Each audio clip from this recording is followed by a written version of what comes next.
What's up, guys? Wanted to make this video while it was on my mind. Kind of sort of brief rundown of who you should try and follow and emulate in your training versus who you shouldn't. And if you're like me, grew up watching sports, you kind of idolized, football players, basketball players, Arnold, all these types, Sylvester, especially as Rocky. And the vast majority of those people are just absolute genetic freaks. They were born to be what they can be. No amount of training in the world is going to put you on that scale.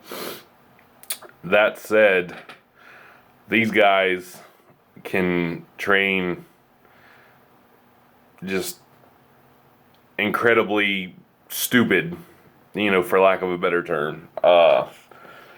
Whatever they're going to do is going to work, just because they are the genetic top 1%.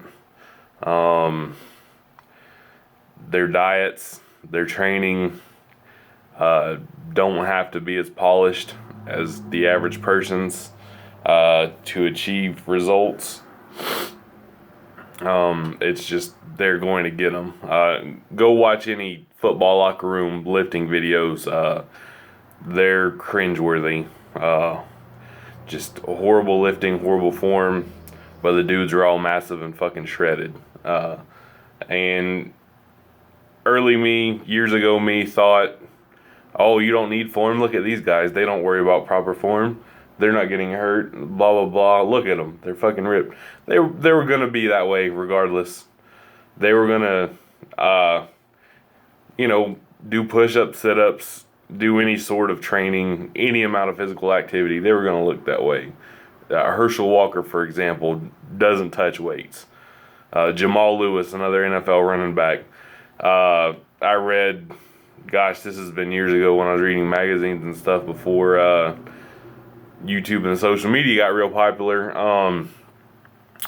Said that he couldn't lift weights in the off season because he blew up too fast. His muscles grew too fast. So his training would be riding mountain bikes, kickboxing, calisthenics, and dude was just a fucking tank. So these guys, follow them for the entertainment factor, by all means. They are incredible specimens to watch and just amazing. But the guys you want to try to emulate their training routines, the average guys who have to work really fucking hard to get there. Lesser known guys you've never heard of that are, if you're into powerlifting, that are putting up big lifts for their weight, or, how many people are on an NFL roster now? 52, 53, the 53rd guy, whatever, the guy that just barely made special teams. Even he, to an extent, is genetically superior to you for 99%, I'm sure. But he had to work the hardest to get his roster spot. Somebody who's been hurt and had to really refocus on their training to get back to where they were. You wanna follow those guys if you're looking to emulate somebody's training or get tips on training and dieting. The slightly above average guys, I like to say, that they have a better work ethic than others, more attention to details than others, because they have to work harder to get what they've got. These guys that are just genetically superior, it is what it is. We all have a genetic ceiling. Some is higher than others.